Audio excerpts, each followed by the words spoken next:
boy at the grocery store put a note in my cart reading, "Call 911. The man shopping with me isn't my dad." When I turned around, they were both staring at me. The note appeared while I was reaching for pasta sauce. 1 second, my cart was empty except for bread and milk. The next, a crumpled piece of notebook paper sat on top of the loaf. The handwriting was shaky, pressed hard enough to tear through in places. "Call 911. The man shopping with me isn't my dad. Please help. I'm scared." My hand froze on the jar of marinara. The fluorescent lights hummed overhead. An announcement about deli specials played through tinny speakers. Everything normal, everything wrong. I turned around slowly. A boy stood 3 feet away, maybe 9 years old, brown hair falling into his eyes, wearing a Seahawks jersey that hung past his knees. And beside him, a man, tall, mid-40s, khakis and a polo shirt, completely ordinary except for the way his hand gripped the boy's shoulder, too tight, possessive. They were both staring directly at me. The man's expression didn't change, didn't look surprised or angry or afraid, just watched me with flat eyes while his fingers dug into the kid's collarbone. The boy's face was pale, lips pressed together, trying not to cry. I looked down at the note again. The words blurred. My brain couldn't process what was happening. This was a grocery store on a Saturday afternoon. Families everywhere, music playing, normal life continuing around us. The man smiled, not friendly. Something calculated behind it. He leaned down and said something to the boy. Too quiet for me to hear. The kid nodded, picked up a box of cereal from the shelf and put it in their cart. The man's eyes never left mine. I should have screamed, should have grabbed the boy and run, should have done something immediately. Instead, I stood there holding marinara sauce like an idiot while my brain tried to catch up. The man started pushing his cart toward me, casual, unhurried. The boy walked beside him with his head down. When they got close enough, the man spoke. His voice was pleasant, normal. "Sorry about that. My son has an active imagination, always playing games." He laughed. The sound made my skin crawl. The boy kept his eyes on the floor. I looked at the note in my hand and at the kid. "Is that true?" My voice came out steadier than I expected. "Are you playing a game?" The boy's mouth opened, closed. His eyes flicked to the man beside him, back to me, terrified. The man's grip tightened on the cart handle. "We should get going. Lots to do today." He started to move past me. I stepped sideways, blocked his path, didn't plan it, just did it. The man stopped. His pleasant expression slipped for just a second. Something cold and angry flashed across his face before the mask returned. "Excuse me," he said, still polite, still normal, but his eyes promised violence. I pulled out my phone. The man's hand shot out, grabbed my wrist, hard enough to hurt. I said, "We're leaving." His voice dropped low, dangerous. The boy made a small sound, almost a whimper. An elderly woman pushed her cart past us, completely oblivious. The man smiled at her. She smiled back. He was still holding my wrist. I yanked free, stumbled back against my cart. The man leaned closer, whispered, "You have no idea what you're doing. Walk away, forget this, or I promise you'll regret it." Then he straightened, spoke at normal volume. "Come on, buddy, let's finish shopping." He put his hand on the boy's back, started guiding him away. The kid looked over his shoulder at me, pleading. I grabbed my phone, dialed 911. My hands were shaking so hard, it took 3 tries. The operator answered. 911, what's your emergency? "I'm at the Safeway on Madison. There's a man here with a boy." The kid passed me a note saying the man isn't his father. "They're walking toward the front of the store right now." The operator's voice sharpened. Professional, focused. "Can you describe them?" I did. The Seahawks jersey, the man's polo shirt, their location in the store. "Stay on the line. Officers are being dispatched. Do not approach them. Do you understand? Stay away, but keep them in sight if possible." I followed, kept my distance. The man headed straight for the registers. Didn't buy anything. Just abandoned his cart in an aisle and walked toward the exit with the boy's hand clamped in his. The kid kept looking back. I mouthed, "Police are coming. Hold on." They reached the automatic doors. The man paused, looked back at me across the length of the store. Even from 50 feet away, I could see his expression. Pure rage. Then they were through the doors. Outside. I ran. Dropped my phone. Picked it up. The operator was saying my name, asking if I was still there. "They're leaving! They're going to the parking lot!" I burst through the doors. Afternoon sunlight blinded me. I scanned the lot. There. The man was dragging the boy toward a white sedan. The kid was fighting now, actually resisting, digging his heels in. The man yanked him forward. The boy's feet left the ground for a second. Other shoppers noticed. A woman loading groceries into her trunk stopped, stared, but nobody moved. Nobody helped. I ran toward them. Didn't think. Just ran. The man saw me coming. His face contorted. He grabbed the boy by both arms and bodily lifted him toward the car's back door. The kid screamed. Actually screamed. High and terrified. That broke the spell. 2 men near the entrance started moving. Someone was yelling. The white sedan's engine started. How? The man was still outside the car. Then I saw the second person. A woman in the driver's seat. Pale. Dark hair pulled back. She looked scared. Not angry like the man. Scared. The man threw open the back door. Tried to shove the boy inside. The kid grabbed the door frame. Held on. The man punched him in the ribs. The boy's grip loosened. I tackled the man from behind. Had no plan, no training. Just crashed into him with all my weight. We went down hard on the asphalt. The boy scrambled away. The man was stronger than he looked. He twisted underneath me, got an arm free, punched me in the jaw. Stars exploded across my vision. I tasted blood. Hands grabbed me, pulled me off. The 2 men from the entrance. One of them was huge, built like he spent his life in a gym. He had the man pinned against the car in seconds. The other one was helping the boy. The woman in the driver's seat was screaming, "Let him go! You don't understand, please!" Sirens, getting closer. The man I'd tackled was breathing hard, staring at me with pure hatred. "You just killed him! You understand that? You just killed this kid!" The words made no sense. Police cars screeched into the parking lot. 3 of them. Officers poured out, guns drawn. Someone shouted for everyone to get on the ground. The scene devolved into chaos. The big guy holding the man let go and stepped back with his hands up. I did the same. Got on my knees. The boy ran to one of the officers, wrapped his arms around her legs, sobbing. The man in the polo shirt started laughing. Horrible sound, like something had broken inside him. "You have no idea what you've done. No fucking idea." An officer pushed him face first against the car, started cuffing him. The woman in the driver's seat was out now, hands raised, crying. "Please listen. Please, you have to understand." Nobody was listening. They cuffed her too, put her in a separate patrol car from the man. The boy was still clinging to the female officer. She was talking to him quietly, gentle. He kept shaking his head. An officer approached me. Young, crew cut. Name tag read, Officer Vance. "You the one who called it in?" I nodded. Couldn't find words. My jaw throbbed where the man had hit me. "Need to get a statement. You hurt?" "I'm fine." Lie. But compared to what could have happened to that kid, I was fine. They separated us, took me to one patrol car, the boy to another. The man and woman were already being transported. I sat in the back and answered questions. Told the story from the beginning. The note, the confrontation, the parking lot. Officer Vance wrote everything down. "The boy, is he okay?" "Paramedics are checking him now. Seems physically unharmed, shaken up." "What happens to him?" Vance looked uncomfortable. "Not my call. Detectives will handle it. But you did the right thing. Kid might not be here otherwise." They took me to the police station. Not arrested. Witness. But I had to sit in an interview room and go through everything again with detectives. Detective Laura Simmons was mid-40s with sharp eyes and gray streaks in her dark hair. She recorded everything. Asked the same questions 3 different ways, trying to catch inconsistencies. After an hour, she leaned back. "The man you tackled is named William Fletcher. No criminal record. Clean as they come. Lives in Tacoma. The woman is his wife, Patricia Fletcher. Also clean." I waited. There was more. She was building to something. "They reported their son missing 3 days ago. 9-year-old boy named Ethan Fletcher. Disappeared from their backyard while playing. Massive search. FBI got involved. Amber Alert went out statewide." My stomach dropped. "That boy in the store. That was Ethan? We're waiting on positive ID, but yes, the physical description matches. The parents identified him immediately." I shook my head, trying to understand. "Then why did he write that note? If that's his father, that's what we're trying to figure out." Simmons watched me carefully. "Ethan's not talking. Won't say a word. Just keeps crying and asking to go home." "To the Fletcher's home?" "He won't clarify. Just keeps saying home." Simmons tapped her pen against the table. "Here's where it gets interesting. The note you received. We had it analyzed.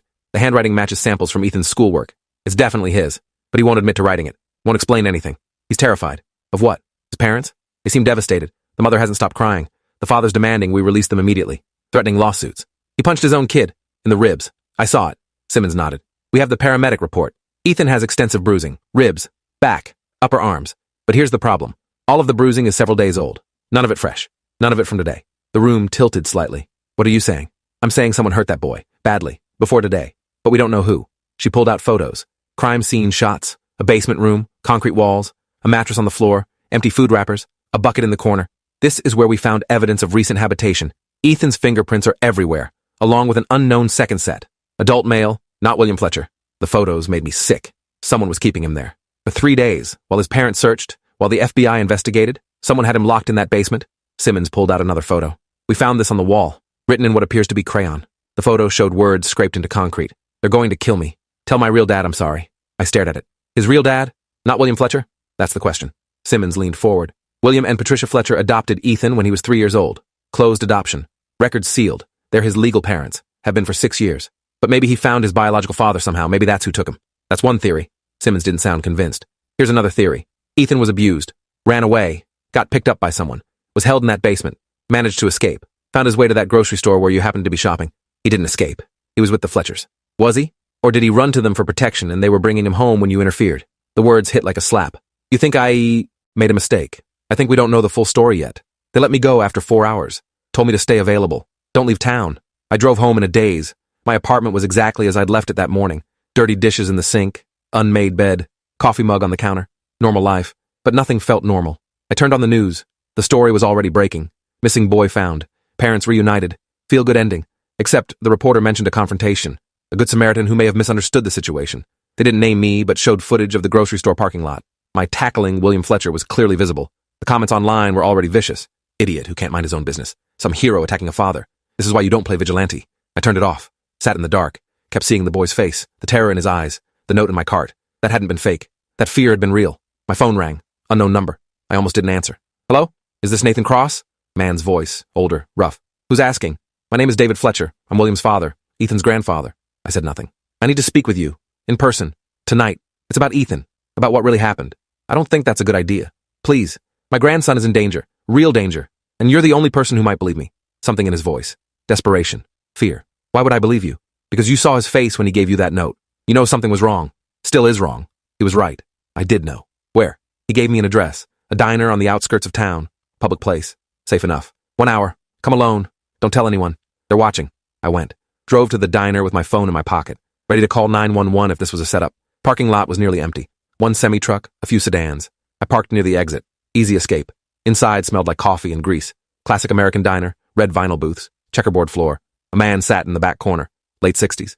Gray hair. Weathered face. He looked up when I entered. Gestured to the seat across from him. I sat. Kept my distance. One hand near my phone. Thank you for coming. David Fletcher's voice was hoarse. Like he'd been crying. Tell me what this is about. My grandson is not safe. William is not who you think he is. The police said he and his wife reported Ethan missing. That they've been searching for him. I know what they reported. I also know what they did. David pulled out a folder. Slid it across the table. 6 months ago, I started noticing changes in Ethan. He became quiet. Withdrawn. Stopped coming to my house for visits. William said he was having behavioral issues. Needed consistency. I opened the folder. Photos. Ethan at a birthday party. Smiling. Then Ethan a few months later. Different. Haunted eyes. Forced smile. Kids change. Not like this. David pulled out more. Photos. Bruises barely visible under a t-shirt sleeve. A split lip explained away as playground accident. I'm a retired police officer. 30 years with Seattle PD. I know abuse when I see it. You reported this? I tried. Called CPS. They did a home visit. Everything looked perfect. William and Patricia put on a good show. Ethan told them everything was fine. Case closed. David's hands shook as he pulled out another document. Then I hired a private investigator to watch the house, document what was happening. The report was detailed. Dated entries, times, observations. Most of it seemed normal. Then the entries from 3 weeks ago started getting darker. Ethan's seen through window, crying, facial injuries visible, parents arguing, loud enough for neighbors to hear. The night Ethan disappeared, the investigator was watching the house. He saw William take Ethan to the car, unconscious, wrapped in a blanket. Patricia followed. They drove to a storage facility on the south side, Unit 237. They carried Ethan inside, came out an hour later, without him. David's voice broke. They left their own son in a storage unit, then went home and called the police to report him missing. I stared at the report. This doesn't make sense. Why would they do that? Because I was getting close. Because CPS was starting to ask questions again after I made a second report. Because they needed Ethan gone. You mean they were going to... I couldn't say it. I mean they were going to kill him and make it look like a kidnapping gone wrong. A tragedy. They'd be the grieving parents, above suspicion. This is insane. Is it? You saw William today, in that parking lot. You saw what he's capable of. I had. The rage, the violence, the way he'd punched his own son. The storage facility. Did you go there? I tried. The locks were changed. Different unit number. When I confronted William, he said I was losing my mind, getting dementia, making up stories. David's eyes were red. He's my son, but he's a monster, and I can't prove it. This investigator. Where is he? Dead. Car accident 2 days after Ethan disappeared. Brake failure. Very convenient. The diner suddenly felt too small, too exposed. Why are you telling me this? Why not the police? I did tell them. They think I'm a grief-stricken grandfather who can't accept that his son is a good person. They think the stress of Ethan's disappearance is making me paranoid. He grabbed my hand. His grip was desperate. But you know. You saw Ethan's face. You read his note. You know something's wrong. I pulled my hand back. Even if everything you're saying is true, Ethan's back with his parents now. The police cleared them. What am I supposed to do? Help me get him out. Help me prove what they are. That's kidnapping. That's illegal. So is child abuse. So is attempted murder. David's voice rose. An old man at the counter glanced over. David lowered his voice. I'm asking you to do what's right, not what's legal. I stood up. I can't help you. I'm sorry about your grandson, but I can't break the law. Then he's dead. You understand that? When you leave here, you're signing his death warrant. The words followed me out of the diner, into the parking lot, into my car. I drove home through empty streets, got to my building, sat in the parking space, couldn't make myself go inside, kept thinking about Ethan's eyes, the way he'd looked at me, pleading. I pulled out my phone, searched for news about the investigator David mentioned, found an obituary, Gerald Vance, 52, died in single-car accident, brake failure under investigation, posted 3 days ago. Could be coincidence. Probably was coincidence. I searched for William Fletcher, found his Facebook, perfect family photos, Ethan smiling in every picture. Patricia Fletcher worked as a nurse. William was an accountant. Upstanding citizens, community volunteers, everything clean. Too clean. I went inside, poured a drink, sat on my couch, couldn't stop thinking. The bruising on Ethan, days old, the basement room with his fingerprints, the message scratched in the wall. They're going to kill me. At midnight, my phone rang. Unknown number again. I answered. Mr. Cross? Different voice. Younger. Familiar somehow. Who is this? My name is Marcus Webb. I'm a social worker with CPS. I was assigned to the Fletcher case 6 months ago after David Fletcher made his first report. I sat up straight. Why are you calling me? Because I need to know. When you saw Ethan today, did he look scared? Of his parents specifically? Yes. Absolutely yes. Silence on the other end. Then, I've been trying to build a case, but everything keeps disappearing. Reports get lost, evidence vanishes, and now Ethan's back home, and I'm being told to close the file. By who? My supervisor, who was having dinner with William Fletcher last week. I saw them at a restaurant downtown. The pieces were clicking together, forming a picture I didn't want to see. You think your supervisor is protecting them? I think William Fletcher has connections. Money, influence. I think he's been systematically covering up his abuse for months. And I think when David got too close, William decided to stage Ethan's disappearance. To kill him and blame it on a kidnapper. Yes, Marcus's voice was strained. And now they have him back. And I can't do anything about it. CPS is closing the case. The police believe the parents. And in 48 hours, I'll have no legal authority to even check on him. What about the basement? The room where Ethan was kept? Storage facility. Rented under a fake name. Paid in cash. They're trying to trace it, but it'll take weeks. And the crime scene was contaminated. Too many people through there. Evidence compromised. I stood up. Started pacing. So what do? We? Mr. Cross, I shouldn't have called you. I could lose my job, my license. I'm only calling because I'm out of options. You want me to do something illegal. I want you to help me prove what's happening before that boy ends up dead. He gave me an address. That's the Fletcher house. I'm going to do a wellness check tomorrow. 11 a.m. I need a witness. Someone who's seen Ethan. Someone who knows he was terrified. The police won't like that. I don't care what the police like. I care about that kid. Marcus hung up. I sat in the dark. Thought about David's words. Do what's right, not what's legal. Thought about Ethan's note. The shaky handwriting. The fear. The next morning I drove to the Fletcher house. Suburban neighborhood. Nice houses. Manicured lawns. The kind of place where nothing bad ever happens. Marcus was waiting in his car. Young, black, tired eyes. He got out when he saw me. Thank you for coming. I wasn't sure you would. What's the plan? I do the wellness check. You wait outside. If something feels wrong, if I don't come out in 10 minutes, call the police. That's not much of a plan. It's what we have.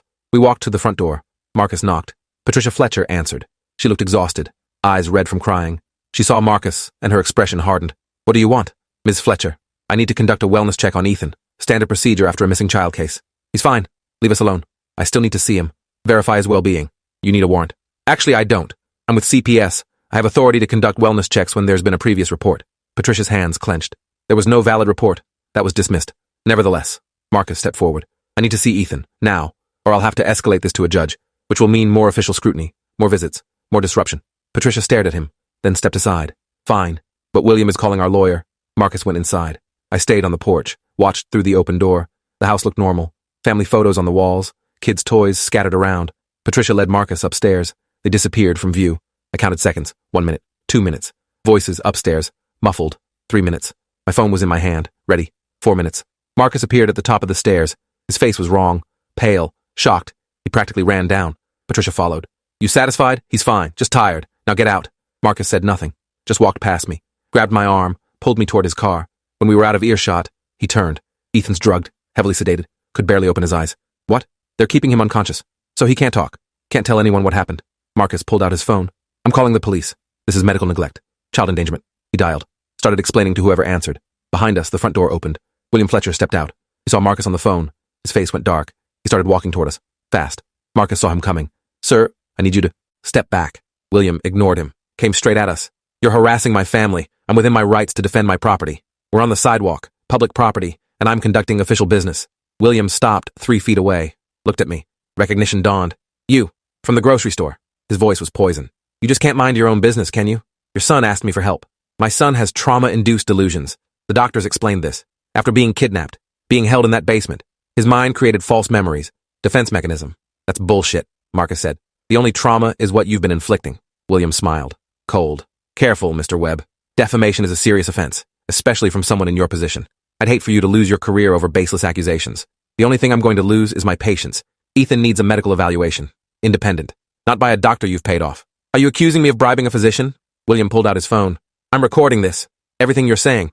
My lawyer is going to destroy you. Marcus didn't back down.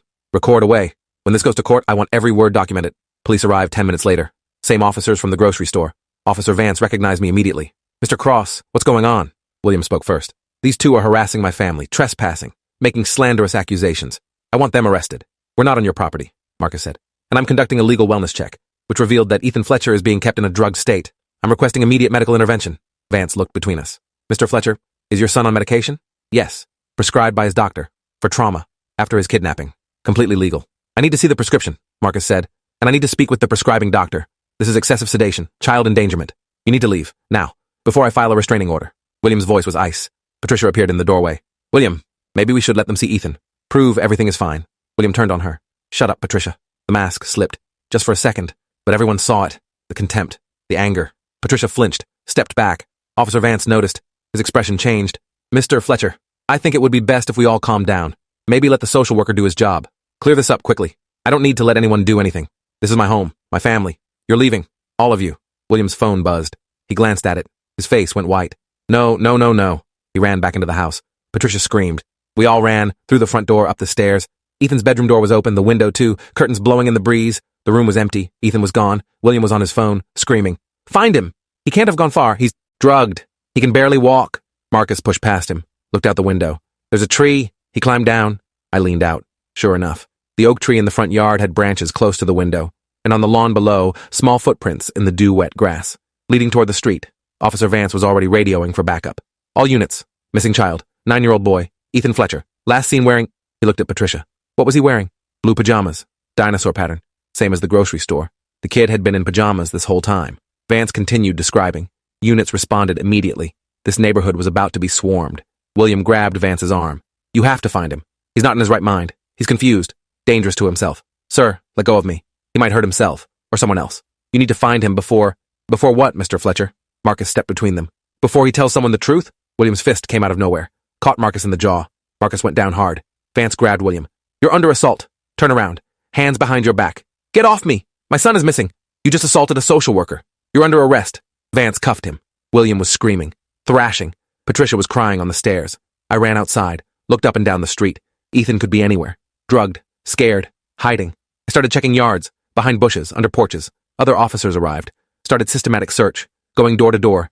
Checking every possible hiding spot. Marcus came outside holding his jaw. Kid's smarter than I thought. Waited until they were distracted. Made his move. He's 9 years old and sedated. He can't have gone far. Unless someone picked him up. The words hung there. We both thought the same thing. David Fletcher. Ethan's grandfather. Did he take the kid? Was this planned? My phone rang. Unknown number. I answered. Nathan Cross? It was David. I have Ethan. He's safe. But we need to move fast. Where are you? Can't say on this phone. They're listening. Just know he's safe. And I'm taking him somewhere William can't reach. David, you're making this worse. The police will find you. This is kidnapping. This is rescue. There's a difference. He hung up. I stared at my phone. Marcus was watching. What? David Fletcher has him. Says he's taking him somewhere safe. Shit. Marcus pulled out his phone. I have to report this. If I don't, I'm complicit. Wait. Just wait. Think about this. David's a retired cop. He knows what he's doing. And he's trying to protect Ethan. By kidnapping him? That's not protection. That's vigilante justice. Maybe that's what it takes. Maybe the system is too broken. Marcus shook his head. I can't believe I'm hearing this from you. You called 911 yesterday. You trusted the system. Yesterday I thought the system worked. Today I'm watching it protect an abuser. Marcus was quiet for a long moment. Then, if I don't report this in the next 10 minutes, I lose my job, my license, everything I've worked for. And if you do report it, Ethan goes back to William, back to being drugged, abused, eventually killed. The choice hung between us. Marcus looked at the Fletcher house. William was being loaded into a patrol car, still screaming, still demanding they find his son. Okay, Marcus said quietly. Okay. I didn't hear that phone call. I don't know where David went, but I'm going to keep looking, officially, by the book. Thank you. Don't thank me. If this goes wrong, we're both finished. I left, got in my car, drove aimlessly, phone in my hand, waiting. An hour later, David called again. We're safe, for now, but I need your help. What kind of help? I need to prove what William did. Need evidence that will stand up in court, make it impossible for them to give Ethan back. How am I supposed to do that? William has a storage unit, the one where they kept Ethan. Unit 237.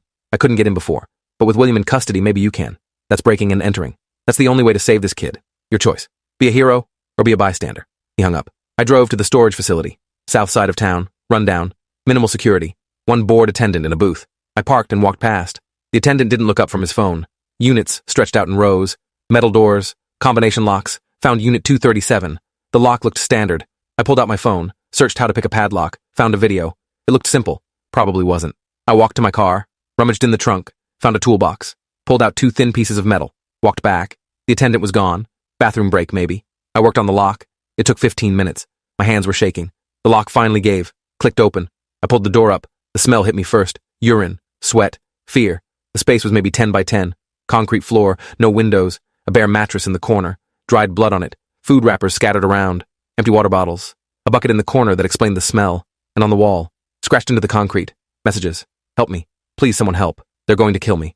I'm sorry. I took photos. Every angle, every detail, the lock, the door, the messages, everything. My phone was filling up with evidence. Then I heard voices outside. Footsteps. I looked around. No back exit, no windows, just the one door. I was trapped. The footsteps got closer. I pressed against the wall beside the door. Hoped whoever it was would walk past. They didn't. The shadow fell across the entrance. Someone looked inside. Jesus Christ. It was Marcus. He stepped in, saw me. What the hell are you doing here? Collecting evidence. I showed him my phone. The photos. He looked at them. His expression darkened. This is bad. This is really bad. This is proof. This is what we need to put William away. This is an illegal search. Any lawyer will get this thrown out. And you'll be charged with breaking and entering. I don't care. Ethan's safety is worth more than my record. Marcus was quiet, looking around the unit, at the messages on the wall, the blood. We need to call the police, report this. Do it the right way. The right way hasn't worked. You said it yourself. Evidence keeps disappearing. Reports get lost. William has protection. So what's your plan? Play vigilante? That makes you just as bad as him. No, it makes me someone who's willing to do what it takes. We stared at each other. Then Marcus pulled out his phone. I'm calling this in. Anonymous tip. About this storage unit. When the police arrive, you need to be gone. Understand? You were never here. Thank you. Don't thank me. If this backfires, we're both going to prison. I left through the back, climbed the fence, got to my car. Marcus stayed behind, making the call. I drove to a coffee shop, sat in the parking lot, watched the news on my phone. Breaking story. Ethan Fletcher missing again.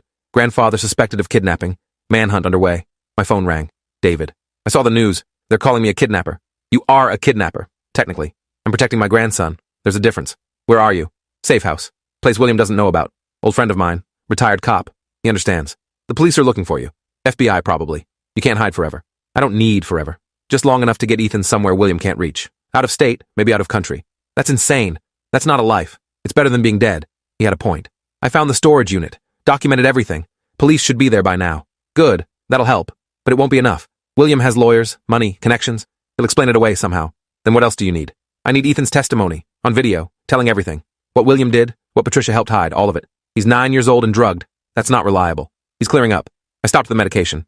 In a few hours, he'll be coherent and angry. Kids remember. They always remember. I didn't respond. David continued. I'm sending you an address. Tonight. 8 p.m. Come alone. Bring a camera. We're ending this. The address was an hour outside Seattle. Rural area, farmland and forests. I drove out as the sun set. No other cars on the road. Just me and my thoughts. This was wrong. Everything about this was wrong. But doing nothing was worse. The house was small, run down, surrounded by trees, one car in the driveway, lights on inside. I parked, walked to the door. It opened before I could knock. David stood there. He looked older than at the diner, worn down. Come in, quickly. Inside was sparse, basic furniture, no personal touches. A safe house indeed. Ethan sat on a couch. He looked different, more alert, the fog of sedation clearing. He saw me in recognition. Sparked. You're the man from the store, the one who helped me. His voice was small but steady. That's right. I'm Nathan. Grandpa says you're going to help us. Help me tell people what Daddy did. I looked at David. He nodded. Ethan's ready. He wants to talk. Tell his story. I pulled out my phone, set it to record, sat across from Ethan. Okay, Ethan, can you tell me what happened? Starting from the beginning. Ethan took a deep breath. Daddy started getting mad about 6 months ago. When Mom said I couldn't go to Grandpa's house anymore, he said Grandpa was asking too many questions, making Mom and Dad look bad. What kind of questions? About my bruises, and why I was sad. Grandpa saw me crying once. Daddy got really mad. Said I was being dramatic. That real men don't cry. Classic abuse language. Conditioning. What happened next? Daddy said I needed to be stronger. Started making me do exercises. Push-ups, running. If I couldn't finish, he'd make me do more. And if I complained, Ethan's voice broke. He'd what? He'd lock me in the basement. For hours. Sometimes all day with no food, no water, just dark. David was standing in the corner. Fists clenched. Face rigid. Mom knew? Mom tried to stop him at first, but then Daddy started getting mad at her too. I heard them fighting. He said if she didn't support him, he'd leave. Take all the money. She'd have nothing.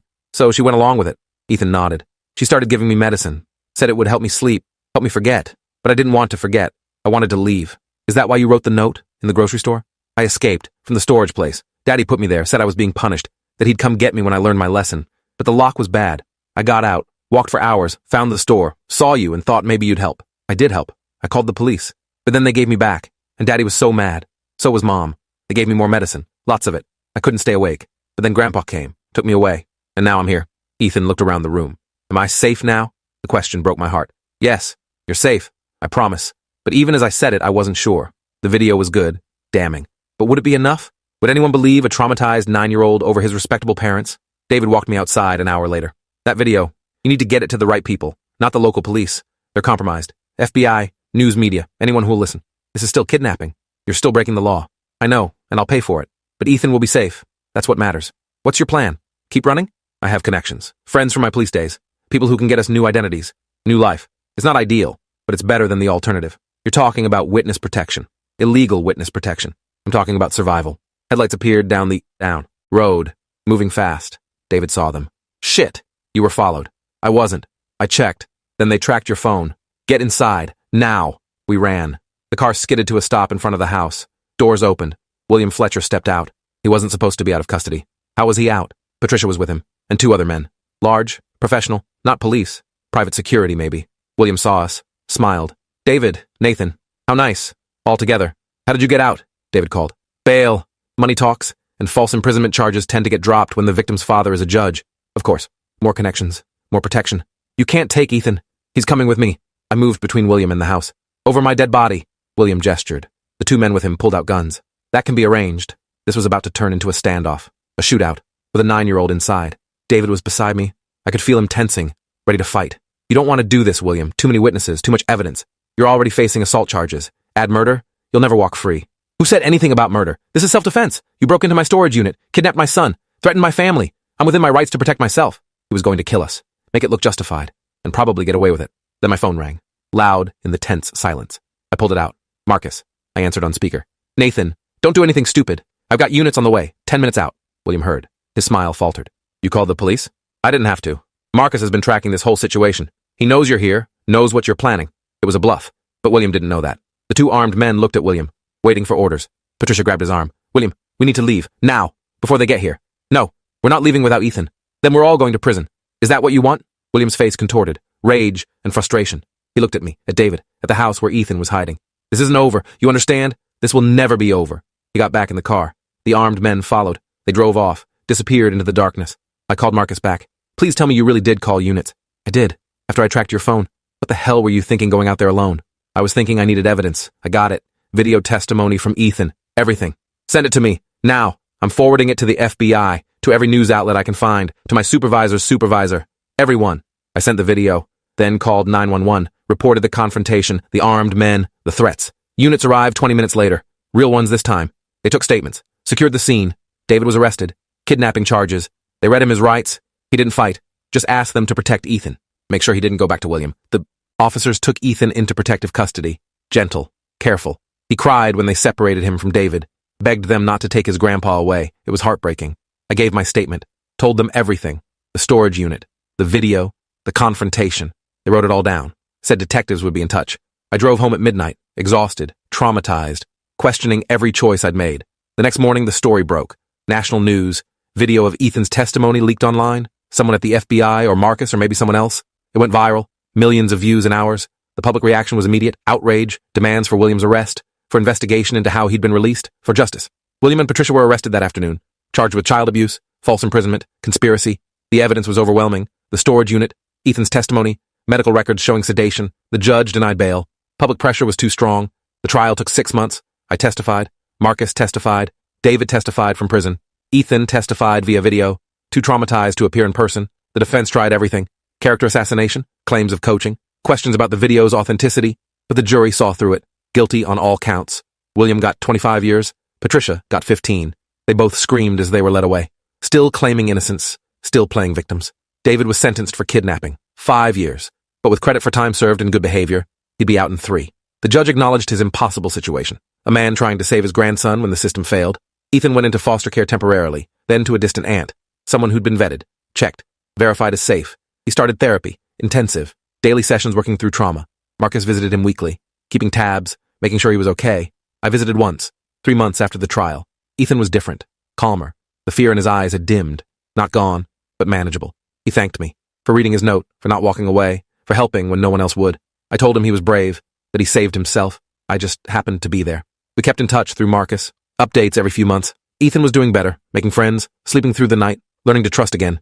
2 years later, I got a letter from Ethan. He was 11 now. The handwriting was careful, deliberate. Thank you for not ignoring me. Adults told me nobody would believe a kid, that I should just accept my life. But you believed me. You saved me. I'm okay now. And I'm going to make sure other kids like me get help too. Someday I'll be a social worker, like Marcus. And I'll answer when kids ask for help. The letter sat on my refrigerator for years. A reminder that sometimes doing the right thing means breaking the rules. The systems fail, but people don't have to.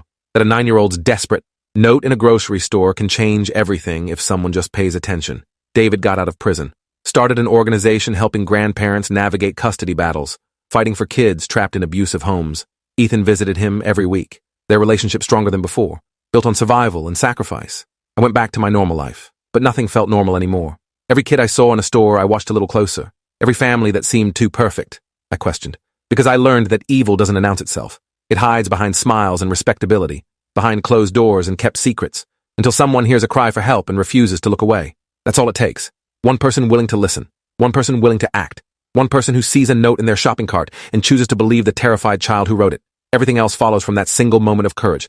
And sometimes, just sometimes, it's enough to save a life. Thanks for watching till the end. Make sure to subscribe and like to not miss the next story.